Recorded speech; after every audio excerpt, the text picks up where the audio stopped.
నమస్కారం. ప్రేక్షకులందరికీ శుభోదయం. ఈనాటి శుభయోగం శీర్షికన ఆదివారం సందర్భంగా రాహుగ్రహ దోషాలన్నీ తొలగింపజేసుకోవటానికి ఎలాంటి ప్రత్యేకమైన విధి విధానాలు పాటించాలో, రాహుగ్రహాన్ని ప్రసన్నం చేసుకోవటం ద్వారా ఎలాంటి ప్రయోజనాలు సిద్ధింపజేసుకోవచ్చో పరిశీలిద్దాం. జ్యోతిష శాస్త్రంలో రాహుకేతువులకు ప్రత్యేకమైన ప్రాధాన్యత చెప్పడం జరిగింది.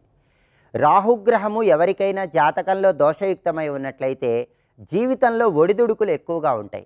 ఆకస్మికంగా అభివృద్ధిలోకి రావటం, అంతలోనే ఆకస్మికంగా అనూహ్యంగా అభివృద్ధి తగ్గిపోవటం, ఇలాంటివన్నీ కూడా రాహుదోషాలు ఉన్నప్పుడు జరుగుతూ ఉంటాయి. అలాగే వ్యక్తుల్ని నమ్మి మోసపోవటం అనేది, స్నేహితుల్ని నమ్మి మోసపోవటం అనేది రాహుగ్రహ దోషాలు ఉన్నప్పుడు ఎవరికైనా సంభవిస్తూ ఉంటుంది. అలాగే రాహుగ్రహ దోషాలు జాతకంలో ఉన్నట్లయితే విదేశీయాన ప్రయత్నాలు ఆలస్యం అవుతూ ఉంటాయి. రాహుగ్రహ దోషాలు జాతకంలో ఉన్నట్లయితే అనారోగ్య భావనలు ఎక్కువగా ఉంటాయి. అనారోగ్యం లేకపోయినప్పటికీ అనారోగ్యం ఉందనేటటువంటి ఆందోళన ఎక్కువగా ఉంటుంది. వీటన్నిటికీ కారణం జాతకంలో రాహుగ్రహ దోషాలు ఉండటమే. రాహుగ్రహ దోషాలు ఉన్నప్పుడు ఏ పని మీద ఆసక్తి ఎక్కువగా ఉండదు, ఊహాలోకాల్లో ఎక్కువగా విహరిస్తూ ఉంటారు. ఆలోచనలు ఎక్కువ, ఆచరణ తక్కువ అన్నట్లుగా రాహుదోషాలు ఉన్నప్పుడు ప్రతి ఒక్కరికి జరుగుతూ ఉంటుంది. ఈ రాహుగ్రహ దోషాలన్నీ పోగొట్టుకోవటానికి ఆదివారం నాడు చేసే రాహుగ్రహ ఆరాధన విశేషమైన శుభ ఫలితాలను కలిగింపజేస్తుంది. ఎందుకంటే రాహుకేతువులలో రాహువుకి ఆదివారం ప్రియం, కేతువుకి మంగళవారం ప్రియం. కాబట్టి రాహువుకి ప్రియమైన ఆదివారం సందర్భంగా నవగ్రహ ఆలయానికి వెళ్ళి నవగ్రహ ఆలయంలో రాహుగ్రహానికి తేనెతో అభిషేకం చేయాలి. రాహువుకి తేనెతో చేసే అభిషేకం అంటే చాలా ఇష్టం. అందుకే ఆదివారం ఎవరైతే నవగ్రహ ఆలయంలో రాహువు విగ్రహానికి తేనె పోస్తారో వాళ్ళు సంపూర్ణంగా రాహుగ్రహ దోష తీవ్రతను తగ్గింపజేసుకోవచ్చు. అలాగే రాహువుకి నల్ల ద్రాక్ష పండ్లంటే ఎంతో ప్రీతిపాత్రం. అందుకే ఆదివారం రోజు 1 కేజీ నల్ల ద్రాక్ష, తేనె సీసా ఎవరికైనా దానం ఇవ్వటం ద్వారా రాహుగ్రహ దోష తీవ్రతను తగ్గింపజేసుకోవచ్చు. పరమేశ్వరుడు సర్పాలను ఆభరణాల్లాగా ధరించాడు. రాహు సర్పం కాబట్టి రాహుగ్రహ దోషాలన్నీ పోగొట్టుకోవటానికి ఆదివారం చేసే శివాభిషేకం విశేషమైన శుభ ఫలితాలను కలిగింపజేస్తుంది. ఎవరైతే ఆదివారం రోజు శివలింగానికి తేనెతో అభిషేకం చేస్తారో వాళ్ళు రాహుగ్రహ దోషాల నుంచి సులభంగా బయటపడవచ్చు. అలాగే రాహువుకి ముల్లంగి అంటే ఎంతో ప్రీతిపాత్రం. ఆదివారం ముల్లంగి దానం ఇస్తే రాహుదోషాలు తొలగిపోతాయి. సకల దేవతా స్వరూపమైన గోమాతకి ముల్లంగిని ఆదివారం తినిపించడం ద్వారా కూడా జాతకంలో ఉన్న రాహుగ్రహ దోషాలు, రాశిపరంగా ఉన్న రాహుగ్రహ దోషాల తీవ్రతను తగ్గింపజేసుకోవచ్చు. అలాగే రాహు ప్రభావం పుట్టల మీద విశేషంగా పనిచేస్తుంది. ఎక్కడ పుట్ట ఉంటే అక్కడ రాహు ప్రభావం ఉంటుంది. అందువల్ల జాతకంలో రాహుగ్రహ దోషాలు ఉన్నప్పుడు దగ్గరలో ఉన్నటువంటి పుట్ట దగ్గరికి ఆదివారం వెళ్ళి పుట్ట మీద పసుపు కుంకుమ చల్లి పుట్టలో పాలు పోసి పుట్ట దగ్గర చలిమిడి చిమ్మిలి నివేదన చేసి పుట్ట చుట్టూ ప్రదక్షిణలు చేయటం ద్వారా జాతకంలో ఉన్న రాహుగ్రహ దోషాలు, రాశిపరంగా ఉన్న రాహుగ్రహ దోషాలు వీటన్నిటి నుంచి సులభంగా బయటపడవచ్చు. అలాగే రాహుకి అధిష్టాన దైవం దుర్గాదేవి కాబట్టి ఆదివారం దుర్గా ఆలయ దర్శనం చేయటం, దుర్గా స్తోత్రం పఠించటము, అలాగే దుమ్ దుర్గాయై నమః అనే మంత్రాన్ని వీలైనన్ని సార్లు మనస్సులో స్మరించుకోవటం ద్వారా కూడా రాహుగ్రహ దోషాలన్నీ తొలగింపజేసుకొని సమస్త శుభాలను సిద్ధింపజేసుకోవచ్చు. ఇలా ఆదివారం సందర్భంగా రాహువుని ప్రసన్నం చేసుకోవటానికి ఈ ప్రత్యేకమైన విధి విధానాలు పాటించడం ద్వారా సమస్త శుభాలను అందిపుచ్చుకోవచ్చు. రేపటి శుభయోగం శీర్షికన విజయ ఏకాదశి సందర్భంగా ఎలాంటి విధి విధానాలు పాటించాలో, తద్వారా ఎలాంటి ప్రయోజనాలు సిద్ధింపజేసుకోవచ్చో పరిశీలిద్దాం. నమస్కారం.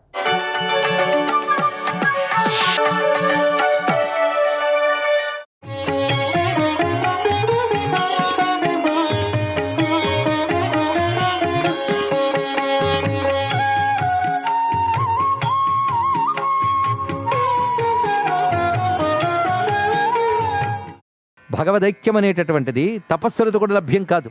తపస్సు ఒక అధికారమే, కానీ తపస్సు నేరుగా ఇవ్వదు. తపస్సు వల్ల ఏర్పడ్డ చిత్తశుద్ధి వల్ల ఏర్పడ్డ ఏకాగ్రత వల్ల ఏర్పడితే అప్పుడు భగవంతుని కృప వల్ల మాత్రమే అది లభ్యమవుతుంది. అందుకే గిరిశ సాయుజ్య పదవి, శివ సాయుజ్య పదవి అనేటువంటిది తపస్సులకు కూడా లభ్యం కాదు. అలాంటి దాన్ని దేవకాంతలు మనసాభావన చేస్తున్నారు అన్నారు. అంటే గిరిశ సాయుధ్యాన్ని, శివునితో సాయుధ్యాన్ని మనసాభావన చేసి అమ్మవారి యొక్క సౌందర్యాన్ని తెలుసుకోవడానికి ప్రయత్నిస్తున్నారు అన్నారు. ఇందులో చెప్పిన గొప్ప విశేషం ఏంటంటే అమ్మవారి యొక్క సౌందర్యం తెలుసుకోవాలంటే గిరిశ సాయుధ్య పదవిని భజిస్తేనే లభ్యమవుతుంది. అంటే శివ సాయుధ్యాన్ని పొందగలిగితేనే అమ్మవారి సౌందర్యం తెలుస్తుంది. ఒక మాట అంటారు ఆనందహల్లో భగవత్పాదులు వారి, పరమశివ దృంమాత్ర విషయం అంటారు. ఇక్కడ అమ్మవారు ఎవరంటే పరమశివ దృంమాత్ర విషయం. ఎప్పుడైనా సరే తల్లి గురించి తండ్రికే తెలుస్తుంది, కానీ పిల్లలకి ఏం తెలుస్తుందని దండం పెట్టడం తప్ప ఆవిడ గురించి తెలిసింది ఆయనకే. కనుక దేవకాంతలు కూడా అమ్మ గురించి తెలుసుకోవాలి అనుకుంటే శివునితో సాహిత్యం పొందుతున్నది అని చెప్పారు. దేనితో? మనసా, భావనతో అన్నారు. ఇక్కడ ఆ తపస్సులు చేయగలిగే శక్తి కూడా లేదు, భావనతో గిరి సాహిత్య పొందుతున్నారు.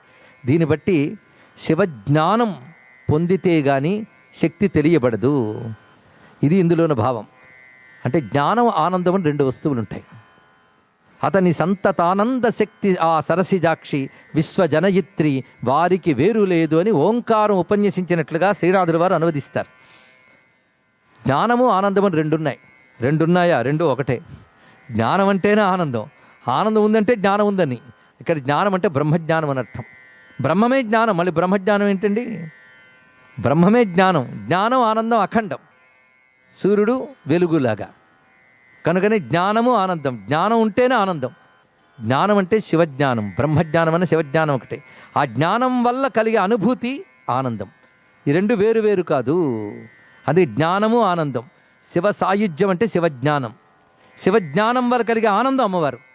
ఆనందమే సౌందర్యం అని మొదటి నుంచి మనం చెప్పుకుంటున్నాం. ఆనందాధ్యేవ కల్విమానుభూతాన్ని జాయంతి. కానీ అమ్మనగానే చిదానంద లహరి, పరమాహ్లాద లహరి, ఆనందానుభవ స్వరూపుడు అమ్మవారు. ఆనందం దేనివల్ల లభిస్తోంది? జ్ఞానం వల్ల. జ్ఞానమే ఆనందం కనుక. కానీ గిరిస సాయుధ్యము అంటే సంపూర్ణమైన జ్ఞానం. ఆ జ్ఞానము లభించిన వారే ఈ ఆనందాన్ని తెలుసుకోగలరు అని మాటలు ఇక్కడ చెప్తున్నారు. ఇక్కడ జ్ఞానలభ్య అయినటువంటి తత్వాన్ని ఇందులో భావన చేస్తున్నారు. ఇది గిరిస సాయుధ్య పదవిని మనసా పొందుతున్నారు.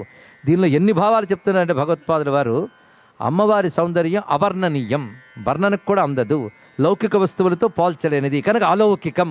అలౌకికం అనగానే అది పదార్థ జగత్తుకు చెందినది కాదు, అది పరమార్థము అని చెప్పడం. ఇక్కడ పదార్థ జగత్తు కాదు అమ్మ, పరమార్థము. కనుక పదార్థ జగత్తు భాషలో మాట్లాడలేవు నువ్వు, పదార్థ జగత్తు పోలికలు లేవు. అందుకే ఆ పరమార్థ స్వరూపమైన స్ఫురణ, ఆ పరమార్థ రూపమైన అఖండ బ్రహ్మానందము బ్రహ్మజ్ఞానం వలన మాత్రమే లభ్యమవుతుంది. ఆ జ్ఞానానందముల స్వరూపమే శివశక్తులు అనే భావాన్ని ఇందులో అద్భుతంగా వ్యక్తపరుస్తున్నారు. ఆ తర్వాత మరొక శ్లోకం, అమ్మవారు అనుగ్రహం ఎవరికి లభిస్తుందో అటువంటి వారి వెనక పడుతుందయా ఈ ప్రపంచము అన్నారు. అయితే సౌందర్యలహరి కానీ ఇతర శ్రీ విద్యా తంత్రములు కానీ లౌకిక పరిభాషలో మాట్లాడరాదు. తంత్రశాస్త్రాన్ని లౌకిక భాషల్లో అనువదించడం వల్ల ప్రమాదాలు ఏర్పడి అన్నీ కూడా భయంకరమైన పద్ధతుల్లోకి వచ్చేసాయి. అదే శ్రీ విద్యను కూడా అటువంటి పదార్థములుగా చూసిన వాళ్ళు ఉన్నారు. కానీ రాసిన వారు ఆదిశంకరులు, మరువురాదు. ఆదిశంకరులు వీడికి అతీతులు, కేవలం పరమార్థ దృష్టి తప్ప మరొకటి ఉండదు. కనుక తంత్రము వాడినటువంటి పరిభాషలు ఏవైతే ఉంటాయో, టెర్మినాలజీ, వాటిలో తాత్విక అర్థాలు తెలియాలి, ఆంతర్యాలు. ఒకవేళ అర్థం కాకపోతే వదిలేయాలి, తెలియని అర్థాలు కల్పించకూడదు. అందుకే సౌందర్యలహరిలో ఉన్న మాటలు కానీ, లలితాశాస్త్రంలో ఉన్న మాటలు కానీ, వాటిని లౌకిక నిఘంటు అర్థాల్లో పరిశీలిస్తే మాత్రం దాని సంపూర్ణమైన తత్వం తెలుసుకోలేము. కనుక వర్డ్ టు వర్డ్ మీనింగ్ ప్రమాదం. ఇక్కడ ఈ శ్లోకం కూడా సామాన్య భాషలో చూస్తే ఇలాగ తంత్రశాస్త్రాన్ని అర్థం చేసుకుని కుత్సిత ప్రయోగాలు చేసేవాళ్ళు ఉన్నారు. కానీ ప్రమాద హేతువులు ఎప్పుడైనా పరమార్థ దృష్టితోనే జరగాలి. కనుక అలాగని ఆ దృష్టి ఇందులో ఉందని చెప్పిన శ్లోకం వదిలేస్తే నిజంగా ఇందులో ఆ దృష్టి ఉందేమో అని భ్రాంతి కలుగుతుంది. కానీ పరమార్థ దృష్టి ఎలా చూడాలనడానికి కొన్ని శ్లోకములు సభా మర్యాదను అనుసరించి చెప్పడం జరుగుతుంది. ఇక్కడ చెప్పే మంత్ర యంత్ర విశేషాలు ఏవైనా సభలో చెప్పేటప్పుడు ఏ మర్యాదలతో చెప్పాలో ఆ మర్యాదలతో మాత్రమే చెప్తున్నాం. ఎందుకంటే మంత్ర ఉపాసన రహస్యములు సదస్య నప్రకాశయేత్, సభల్లో చెప్పరాదు. గురువు శిష్యుడు మాత్రమే తెలుసుకోవాలి. అలా గురు శిష్యులు మాత్రమే తెలుసుకునే విషయములు ప్రవచనాల్లో చెప్పరు. ఎంత అవసరమో అంతవరకు చెప్తున్నాం. అసలు చెప్పకుండా అయితే మరి సౌందర్యలహరి ఎందుకు ఒప్పుకోవడం? అందుకే ఎంత మేరకు తెలుసుకోవాలో అంత మేరకు, భక్తికి జ్ఞానానికి ఎంత అవసరమో అంత మాత్రమే చెప్పుకుంటున్నాం అని మొదటి రోజు చెప్పిన మాట మరొక్కసారి గురు సమక్షంలో మనవి చేసుకుంటున్నాం. ఇక్కడ మర్యాదలు అతిక్రమించకుండానే చెప్పుకుంటున్న ప్రవచనం ఇది. ఇక్కడ నరం వర్షీయాంసం నయన విరసం నర్మసు జడం తవాపాంగాలోకే పతితమనుధావంతి శతశః గలద్వేణీ బంధా కుచకలస విస్రస్త నిచయాః హఠాత్తుచ్యత్ కాంచో విగళిత దుకూలా యువతయః తవాపాంగాలోకే పతితం అనుధావంతి శతశః. నీ కడకంటి చూపు ఎవడి మీద పడుతుందో వాడి వెంట లోకమంతా పడుతుందమ్మా అన్నారు ఇక్కడ. అందుకే లోకం మనకు అనుకూలంగా ఉండాలని లోకం కాళ్ళు పట్టుకునేటప్పటిగా ఆయువు అయిపోతుంది. తెలివైన వాడు ఏం చేస్తాడంటే లోకం కాళ్ళు పట్టుకోవడం కాదు, లోకేశ్వరి కాళ్ళు పట్టుకుంటాడు. లోకేశ్వరి కాళ్ళు పట్టుకుంటే లోకం వాడి కాళ్ళు పట్టుకుంటుంది. ఇది తెలుసుకోవాలి ఇక్కడ. ఆ కీలకం తెలియక రిటైర్ అయ్యే వరకు ప్రపంచం అండి, రిటైర్ అయిన తర్వాత భగవంతుడండి అంటారు. అప్పుడు ఏం చేస్తారండి? అప్పుడు హాస్పిటల్ తిరగడానికే సరిపోతుంది. తెలివైన వాడు ఏం చేస్తాడు? మొట్టమొదటి అమ్మవారి పాదం పట్టుకుంటాడు, వాడి పాదం లోకం పట్టుకుంటుంది. కానీ లోకం మనకు అనుకూలం చేసుకోవడం కోసం తాపత్రయపడే కంటే ఆ లోకేశ్వరుని ధర్మంతో భక్తితో ఆరాధన చేస్తే లోకమంతా మన వైపు పడుతుంది. అది సత్యం, అది గమనించుకోగలగాలి. ఒక ఆయన ఏమంటే ఫ్యాన్ తీసిరా అన్నాడు. వెంటనే ఫ్యాన్ తీసిరా అంటే టేబుల్ వేసుకుని ఫ్యాన్ తీసేయడానికి ప్రయత్నిస్తారా? ఫ్యాన్ కట్టేయరా అంటే తాడు తీసుకుని ఫ్యాన్ కట్టడానికి ప్రయత్నిస్తారండి. ఏం చేస్తారు? స్విచ్ ఆఫ్ చేస్తారంతే. అంతేగాని తిరుగుతున్న ఫ్యాన్ ఆపాలంటే తిరగని స్విచ్ని ఆపాలి. అక్కడ తిరుగుతున్న దానికి ఇక్కడ ఆపాలి. అంతేగాని దాన్ని ఆపడం కోసం విన్యాసాలు చేస్తే చేతులు తెగే ప్రమాదం ఉంటుంది. కానీ లోకం తిరుగుతున్న ఫ్యాన్ అయితే దానికి కంట్రోల్ లాంటి స్విచ్ అమ్మవారు, అది పట్టుకుంటే చాలు. ఇక్కడ తిప్పాలన్నా ఆపాలన్నా అమ్మవారి అనుగ్రహమే కావాలి, కానీ చక్రం పట్టుకుంటే లాభం లేదు. కానీ లోకం నీకు అనుకూలంగా ఉండాలంటే లోకేశ్వరి పాదాన్ని పట్టుకుంటే, లోకం ఏ తల్లి అధీనంలో ఉందో ఆ తల్లి భక్తికి అధీనురాలు. ఆ భక్తితో అమ్మను ఆశ్రయిస్తే లోకంలో నీకు ఏది అనుకూలమో అమ్మ చూసుకుంటుంది. ఈ ధైర్యం ఉంటే అంత హాయిగా బతకచ్చండి. ఇది చేతకాక లోకం మెప్పు కోసం పొద్దుటి నుంచి వేషాలు వేసి వేసి అబద్ధాలాడి పాపాలు చేసి పుణ్యాలు చేస్తున్నట్టు కనిపిస్తూ ఎన్ని విన్యాసాలు చేస్తాము. ఇవన్నీ మా నిష్కపటంగా అమ్మ భక్తి ఉంటే ఎంత బాగుంటుంది. అమ్మ కడకంటి చూపు పడితే చాలు లోకం నీ వెంట పడుతుంది. నువ్వు ఎలాంటి వాడు అనేది వదిలేయి. ధనుపౌష్పం మౌర్వి దగ్గర చెప్పుకున్నాం, అసమర్థుడికి కూడా సమర్థతనిచ్చే తల్లి. అసలు ఒకడు వెంట పడాలంటే వాళ్ళు ఏదో ఒక ఆకర్షణ ఉండాలి. ఏ ఆకర్షణ లేని వాడిని కూడా అమ్మ చూపు పడితే ఆకర్షణ ఇచ్చేస్తుందట. శ్రీ లలితా మహాత్రిపుర సుందరీ పరాభట్టారిక శ్రీమద్ రాజరాజేశ్వరీ పరదేవతకి.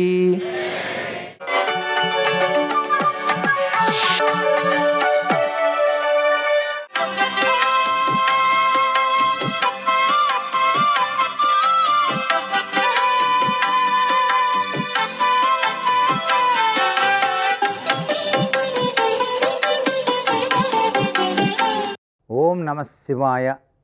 ఓం నమో నారాయణాయ. శ్రీమాత్రే నమః. మాఘమాసంలో పంచాక్షరీ మహామంత్రాన్ని నిత్యం కూడా అనుష్ఠానం చేయటం వలన విశిష్టవంతమైనటువంటి అభివృద్ధి కలిగి తీరుతుంది. ఆరోగ్యం, ఐశ్వర్యం, జ్ఞానసిద్ధి ఇవన్నీ కూడాను కలుగుతాయి అని మనకు శాస్త్రాలు తెలియజేస్తున్నాయి. ఓం నమశివాయ అనేటువంటిది పంచాక్షరీ మహామంత్రం. లౌకిక బంధాల మాయలో మనమంతా చిక్కుకొని మిలమిలలాడుతున్నటువంటి ఆ యొక్క మనిషిని ఆ మాయ నుంచి విడిపించే తారక మంత్రమే ఈ యొక్క నమశివాయ అనే పంచాక్షరీ మహామంత్రం. ఆత్మను పరమాత్మ సన్నిధికి చేర్చే రాజహంస ఈ మంత్రంగా మనం భావిద్దాం. భగవంతుడంటే ఎక్కడో పైలోకాల్లో ఉండడు, నీ హృదయంలోనే ఉంటాడు అని చెప్పేసి తెలుసుకునేందుకు ఈ యొక్క పంచాక్షరీ మహామంత్రం సహకరిస్తుందన్నమాట. అంతర్నేత్రంతో వెలికి కనుక చూసినట్లయితే భగవంతుడు కనిపిస్తాడు అని మనిషికి జ్ఞానబోధ చేసేటువంటి వేదాల దీపమే ఈ యొక్క నమశివాయ అనే పంచాక్షరీ మహామంత్రం. సర్వ వ్యవస్థల్లో కూడా మనిషిని వెన్నంటి ఉండేటువంటి ఆపన్న హస్తం ఈ నమశివాయ అనే పంచాక్షరీ మహామంత్రం. మొత్తంగా మనిషిని మనిషిగా తీర్చిదిద్ది ఇహపరాన్నిచ్చేటువంటి సాధించేటువంటి శక్తిని ఇచ్చే సర్వోన్నతమైనటువంటి మంత్రమే ఈ యొక్క శివమంత్రం నమశివాయ. పంచాక్షరీ మంత్ర జపం వలన మనిషిలో ఉండేటువంటి రజో తమో గుణాలు హరించుకుపోతాయి.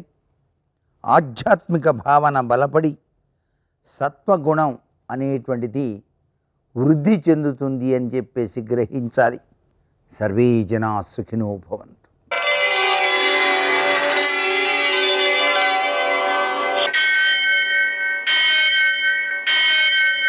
సహస్రశీరుషం దేవం విశ్వాక్షం విశ్వశంభువం విశ్వం నారాయణం దేవమక్షరం పరమం పదం విశ్వతః పరమాం నిత్యం విశ్వం నారాయణగుం హరిం విశ్వమేవేదం పురుషస్తద్విశ్వముపజీవతి పతిం విశ్వస్యాత్మేశ్వరం శాశ్వతం శివమచ్యుతం నారాయణం మహాజ్ఞేయం విశ్వాత్మానం పరాయణం.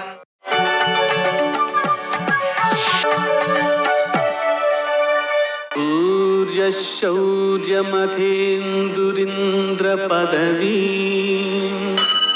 సన్మంగళం మంగళం. యః కర్తా జగతాం భర్తా సంహర్తా మహసాం నిధి ప్రణమామి తమాదిత్యం బహిరంతస్తమోపహం. నేటి కాలమాన విశేషాలను గమనిద్దాం.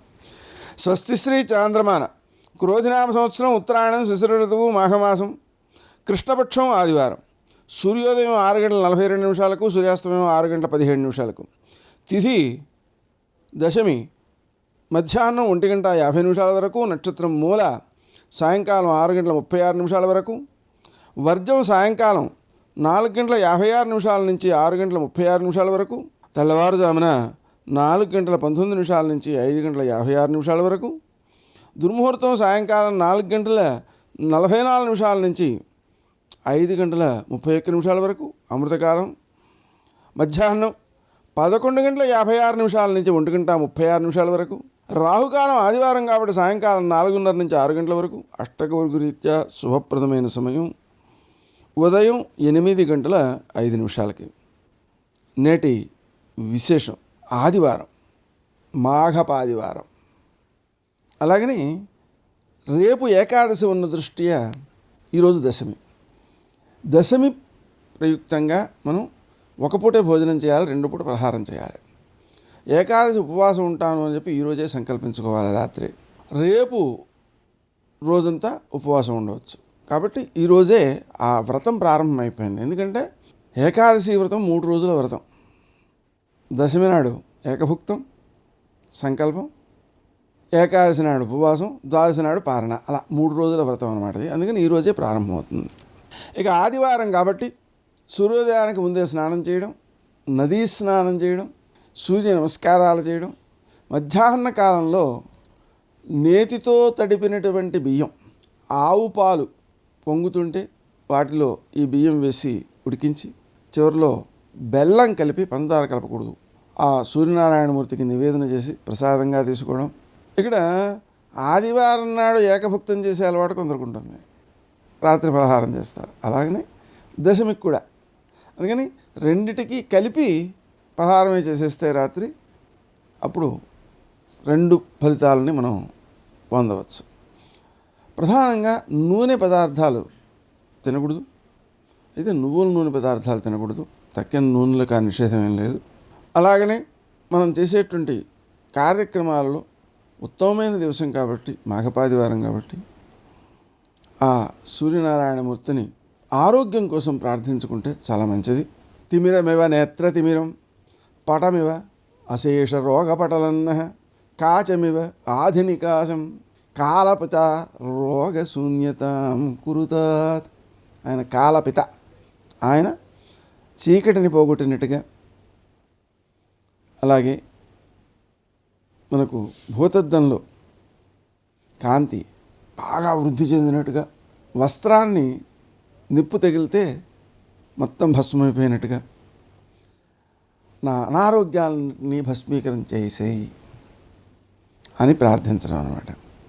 అది చాలా ఉత్తమమైన ఫలితాన్ని ఇస్తుంది. నేటి ఆణిముత్యాలు.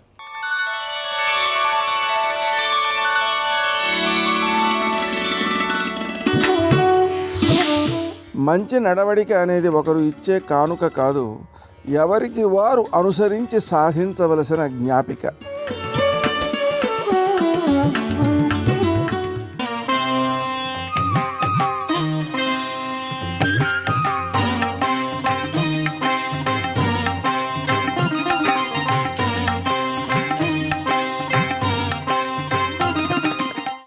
అన్నం పెట్టిన వాడికి, పోషించిన వాడికి, ఋతుకర్త అయిన వాడికి, ప్రభాకరుడై వెలుతురిచ్చిన వాడికి మనం నమస్కారం చేయకపోతే ఎంతటి కృతజ్ఞతా దోషాన్ని మనం పొందుతాం. అందుకని సూర్యనారాయణమూర్తికి నమస్కారం చెయ్యకుండా ప్రారంభం చేసినటువంటి రోజు ఏది ఉందో ఆ రోజు కృతజ్ఞతతో కూడుకున్నటువంటి రోజు. కాబట్టి మహానుభావుడు అన్నదాత. ఆయన లోకమునకంతటికీ అన్నం పెట్టాడు. అందుకే అన్నపూర్ణి అని మనకి అమ్మవారి యందు ఒక తత్వం ఉంటుంది. ఆవిడ మాతృస్వరూపమై అందరికీ అన్నం పెడుతుంది. అన్నం పెట్టేటప్పుడు కూడా చేతితో, ఎడం చేతిలో బంగారు పాత్ర పట్టుకుని, బంగారు పాత్రలో పాయసం పట్టుకుని, కుడి చేతిలో గరిటె పట్టుకుని నిలబడుతుంది. ఆ నిలబడినప్పుడు కేవలం అన్నం ఒక్కటే పెట్టదు ఆవిడ, అన్నంతో పాటు కోర్కెలని కూడా తీరుస్తుంది. ఉభౌ దర్వీ కుంభౌ మణిగణక సంభావిత గుణౌ దదానాపాణిభ్యాం మృతరస మృష్ణాన్న కలితౌ కళాఢ్యా కళ్యాణీ కలిత సదనా శ్రీ గిరసి శిరసస్య సౌ భ్రామర్యంబా రచయితుమదిష్టార్థ విభవం అంటారు. అలా కోర్కెలను కూడా తీర్చడానికి కావలసినటువంటి విభూతిని వడ్డించేటటువంటి తల్లికి అన్నపూర్ణ అని పేరు. అయితే ఇంతమందికి ఆవిడ అన్నం అలా ఎలా పెడుతూ ఉంటుంది? ఎలా పెడుతుంది అంటే సూర్యచంద్రులిద్దరినీ ఆమె స్తనములుగా చేసుకొని పెడుతుంటుంది. పేరాల భరతశర్మ గారని మహానుభావుడు, అమ్మవారి అనుగ్రహం పొందినటువంటి కవి. ఆయనకి అమ్మవారు ఒకరోజు కల్లోకి వచ్చి ఒకలా కనపడి, శర్మ పద్యం రాయి అని. ఆయన అలా పద్యం రాస్తే బాగుంటుందా అమ్మా అని రాయడం మానేశారు. ఆవిడ వరుసగా 3 రోజులు కల్లోకి వచ్చి, శర్మ నేను వ్రాయమంటే నీకేమిటి అభ్యంతరం, వ్రాయమంది. అప్పుడు ఆయన అమ్మవారి అలకల మీద, ముంగురుల మీద ఒక పద్యం రాశారు. అందులో శారదానందలహరిలో పేరాల భరతశర్మ గారు ఒక మాట అంటారు. అమ్మ, ఒక్కడు ఎనుగుముఖంబునను మరొక్కడు ఆరుముగాలతోడ నీ యక్కున పాలు త్రావా జగమెంతయు బిడ్డలు కన్న తల్లి నేడెక్కడ నుండి చేపెదకో ఇనబింబము చంద్రబింబమున్ నీ అక్కున దాల్చకను నీ ఉరంబున దాల్చకనున్న అహర్నిశల్ సతీ అన్నారు. అమ్మా, నీకు ఉన్నవి 2 స్తనాలు. స్తనముల చేతే కదా మాతృత్వం లోకాన్ని పోషించడం. అటువంటి తల్లివి 2 స్తనములతోటి లోకాన్నంతటినీ పోషించాలి. కానీ ఒక్కడు ఎనుగుముఖంబునను, నీ పెద్ద కొడుకు ఎనుగుముఖం ఉన్నవాడు, వాడు తొడ మీద కూర్చుని పాలలా తాగుతూనే ఉన్నాడు, వాడి ఆకలి తీరదు. మరొక్కడు 6 ముఖాలతోడ, ఆ 2వ స్తనం వైపు కూర్చున్నవాడు 6 ముఖాలు ఉన్నవాడు, వాడు 1 ముఖంతో తాగుతాడు, 2వ ముఖంతో తాగుతాడు, మళ్ళీ 6వది అయ్యేటప్పటికి మళ్ళీ మొదటి ముఖంతో మొదలు పెడతాడు. అమ్మ, వాళ్ళిద్దరే పాలు తాగుతుంటే జగమంతయు బిడ్డలు కన్న తల్లి ఆ బ్రహ్మకీట జననివి నువ్వు, మరి మా అందరినీ ఎలా పోషిస్తావమ్మా అంటే, ఇనబింబము చంద్రబింబమున్ తక్కక నీయురంబునను తల్పకయున్న అహర్నిశల్ సతి. అహర్నిశల్ అని అహస్సూతే సవ్యం తవ నయనమర్కాత్మకతయా అంటూ శంకర భగవత్పాదులు అద్భుతమైన శ్లోకం చేశారు. కాబట్టి అమ్మవారు ఏం చేసిందంటే సూర్యబింబాన్ని చంద్రబింబాన్ని స్తనమండలంగా ఉంచుకుందిట. ఇప్పుడు సూర్యుడి నుంచి వచ్చేటటువంటి కిరణముల చేత తేజస్సుని సంతరించుకున్న చంద్రుడు సుధాకిరణుడై అమృతకిరణుడై ఓషధీతత్వాన్ని కల్పిస్తే వాటి చేత తినడం చేత ఆకలి తీరి శక్తి కలుగుతోంది. మళ్ళీ వాటిని తీసుకెళ్లి భూమిలో వేస్తే పంట పండి మళ్ళీ పంటలు వచ్చేటటువంటి అవకాశం కలిగింది. ఇది ఎవరు చేశారంటే, ఆకలి కేకలు విని అయ్యో వీళ్ళందరూ సంతోషంగా ఉండాలని అనుగ్రహించినటువంటి సూర్యుడి వలన కలిగింది. ఈ ప్రస్తావన ఎందుకు రావలసి వచ్చిందంటే, మహాభారతంలో ధర్మరాజు గారికి ఒక పెద్ద సంక్లిష్టమైనటువంటి సమస్య ఏర్పడింది. ఏమిటా సమస్య అంటే, ఆయన అరణ్యవాసానికి బయలుదేరాడు. ఆయన అరణ్యవాసానికి బయలుదేరి అరణ్యానికి వెడుతుంటే ఆయన వెనక కొన్ని వేల మంది బ్రాహ్మణులు వచ్చారు. ఆయన అన్నాడు, అయ్యా నేను విడుతున్నదే అరణ్యవాసానికి, అన్నీ విడిచిపెట్టేశాను, రాజ్యమా నా దగ్గర లేదు, బ్రాహ్మణుడికి అన్నం పెట్టకుండా నేను పాపం మూట కట్టుకోలేను, మీరు ఇన్ని వేల మంది బ్రాహ్మణులు నన్ను అనుగమించి వస్తే నేను ఎక్కడి నుంచి అన్నం పెట్టను అన్నారు. అంటే వాళ్ళు అన్నారు, దుర్యోధనుడు పరిపాలన చేస్తున్నటువంటి రాజ్యంలో మేము ఉండం. పరమధర్మాత్ముడవైనటువంటి నువ్వు అరణ్యాలకు వెళ్ళిపోతే నీతోనే మేము వచ్చేస్తాం. కాబట్టి మాకున్నదేమిటి వేదం, మాకున్నదేమిటి మంత్రం, మాకున్నదేమిటి స్వరం. దానితో మేము భగవంతుడి యొక్క అనుగ్రహాన్ని సాధిస్తాం. అది ఎవరి కోసం సాధించాలి? ధర్మాత్ములైన వాళ్ళని రక్షించడానికి సాధించాలి. బ్రాహ్మణుడు జ్ఞాపకం పెట్టుకోవలసిన విషయాన్ని చెప్పారు భారతంలో. తనకున్నటువంటి మంత్రశక్తి చేత, ఉపాసన శక్తి చేత ఎవరిని కాపాడుతుండాలంటే ధర్మాత్ములను కాపాడుతుండాలి. ఇప్పుడు సర్వం శ్రీ ఉమామహేశ్వర పరబ్రహ్మార్పణమస్తు. స్వస్తి.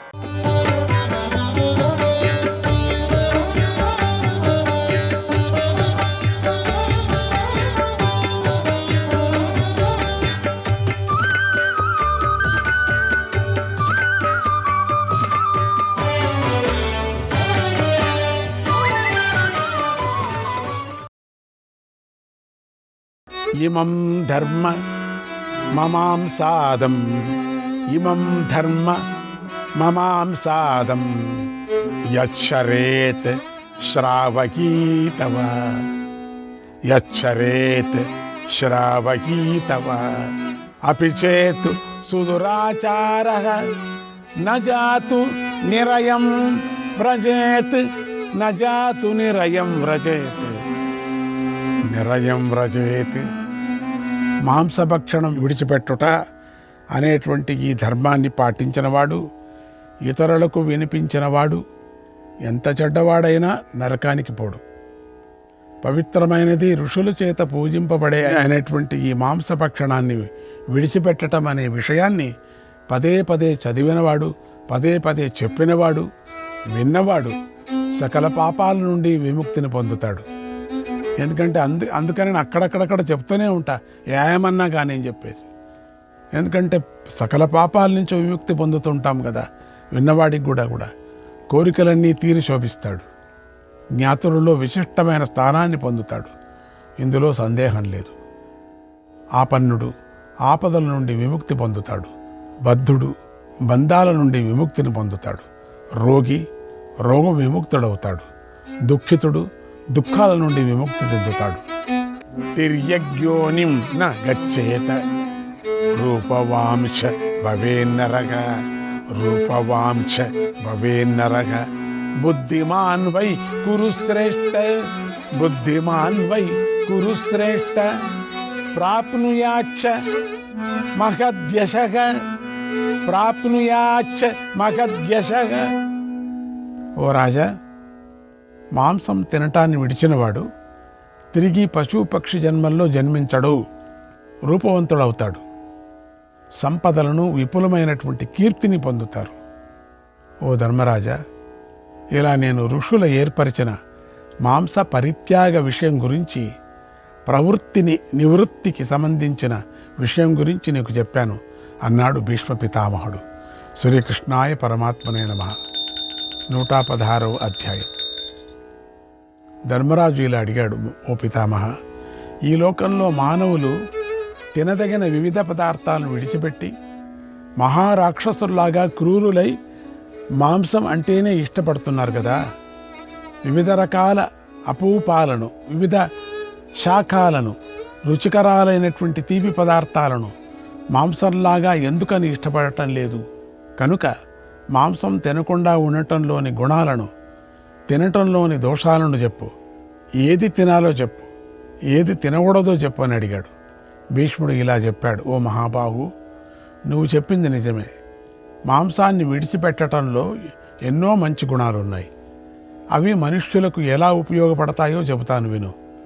లోకంలో ప్రాణమే ఇష్టమైనది. దానికన్నా ఇష్టమైనది మరొకటి లేదు. నాయన, శుక్రము నుండి మాంసం పుడుతుంది. మాంసాన్ని తినటం మహాదోషం. కనుక దానిని విడిచిపెట్టడమే పుణ్యప్రదం. అది సకల ప్రాణులపై దయ చూపించటంతో సమానం. దీనిని మించినది ఇహపర లోకాలలో మరొకటి లేదు.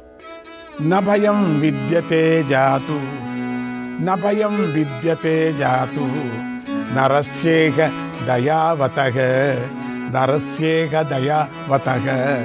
దయావతామి మే లోకాః, దయావతామి మే లోకాః, పరే చాపి తపస్వినాం, పరే చాపి తపస్వినాం.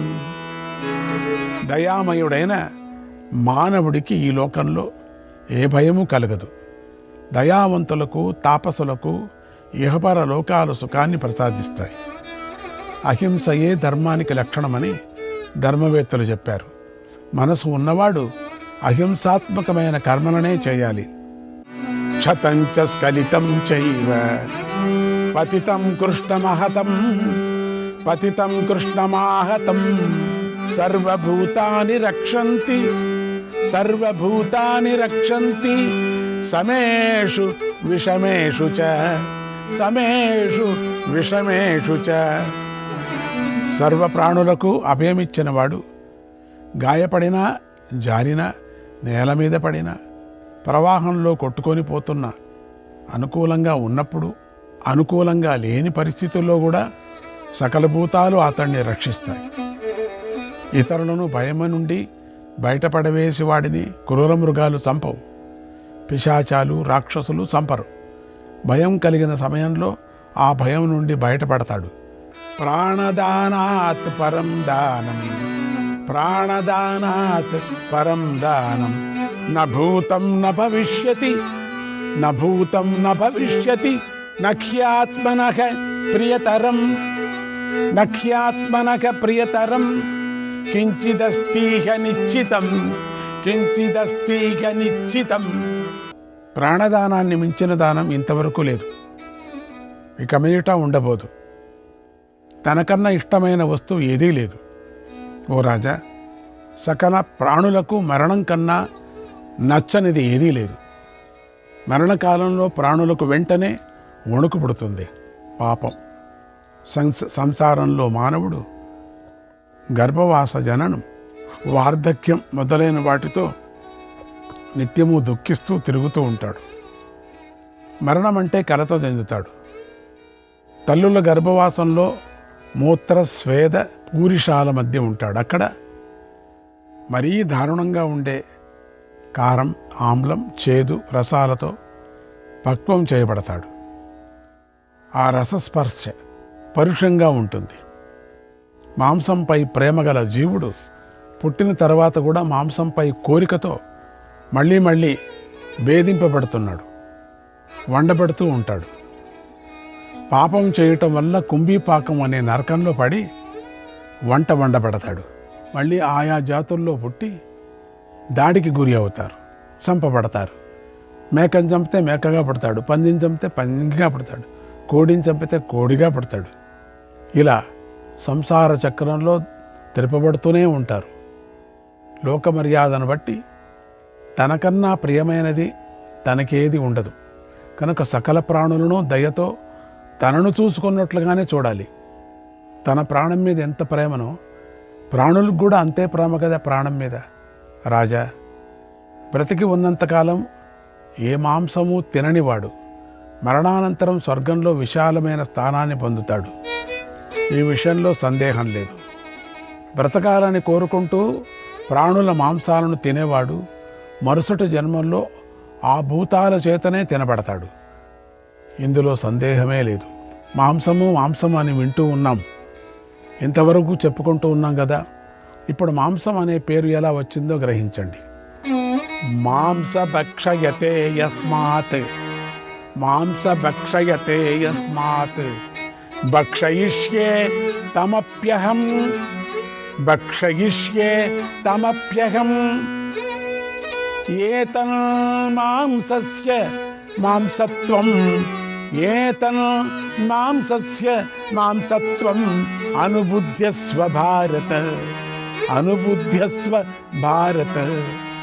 ఓ రాజా, నన్ను తాను తింటున్నాడు కనుక నేను కూడా అతన్ని తింటాను. మాం సహ అని ఆహారమైపోతున్న సమయంలో ప్రాణి భావిస్తుంది. అందువలనే మాంసానికి మాంసత్వం అనే పేరు వచ్చింది. మాంసత్వం అనే పేరు వచ్చింది. రాజా, ఈ జన్మలో చంపినవాడు మరు జన్మలో నిత్యము చంపబడతాడు. మాంసం అంటే నాదే అని అర్థం అక్కడ. అలాగే తిన్నవాడు కూడా చంపబడతాడు.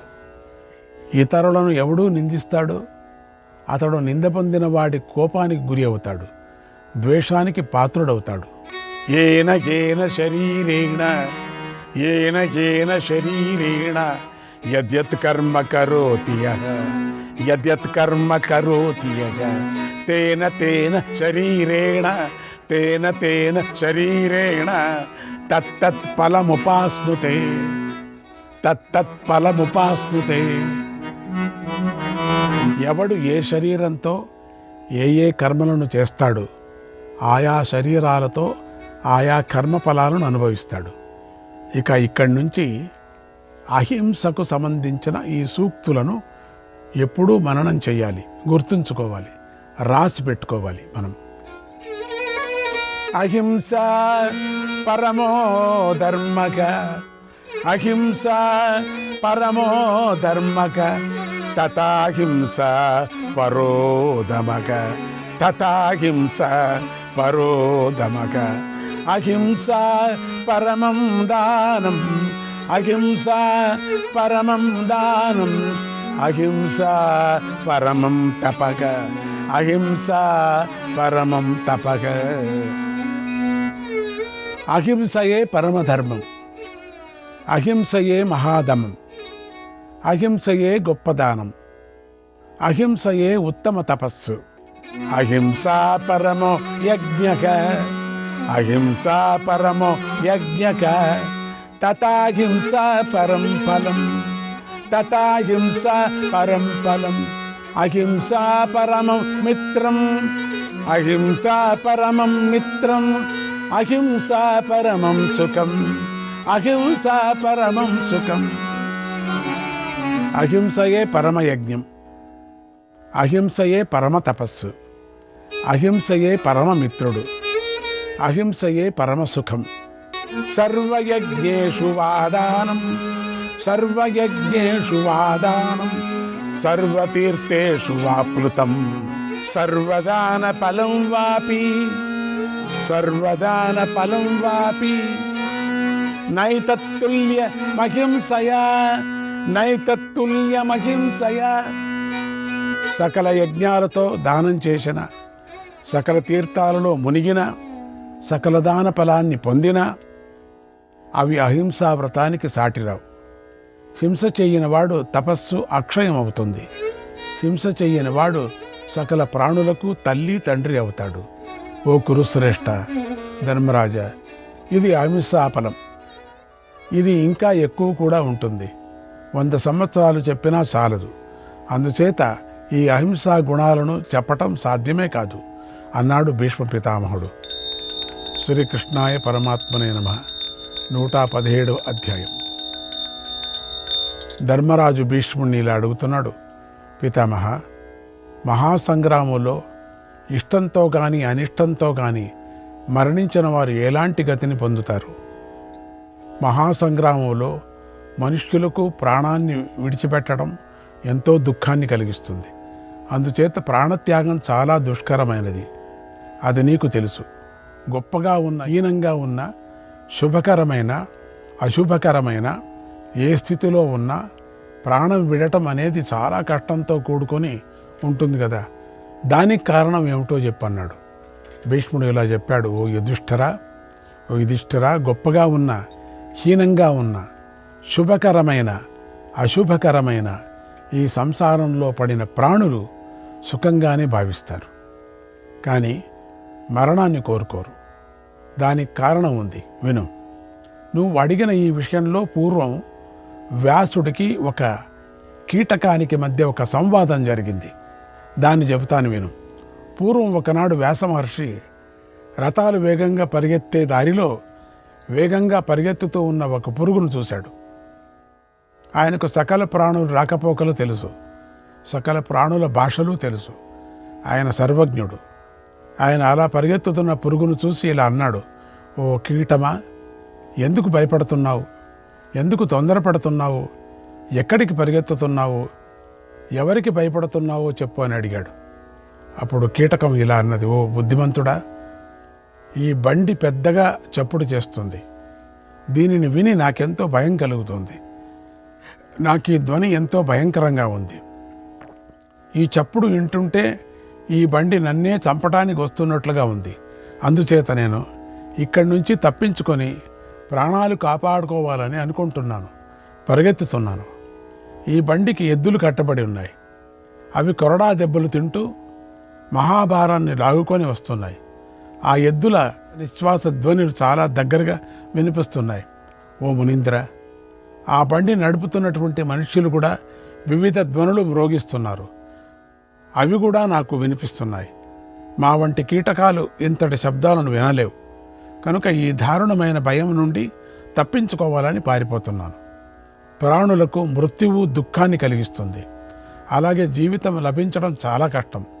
నాకు బ్రతకాలని ఉంది, సుఖంగా జీవించాలని ఉంది, హాయిగా ఉండాలని ఉంది. అందువలనే నేను ఇక్కడి నుంచి పారిపోతున్నాను. సుఖంలో నుండి దుఃఖంలోకి పడాలని నేను అనుకోవటం లేదు కదా అంది. ఆ మాటలు విని వ్యాసుడు ఇలా అడిగాడు, ఓ కీటమా, నువ్వు చాలా చిన్నదానివి.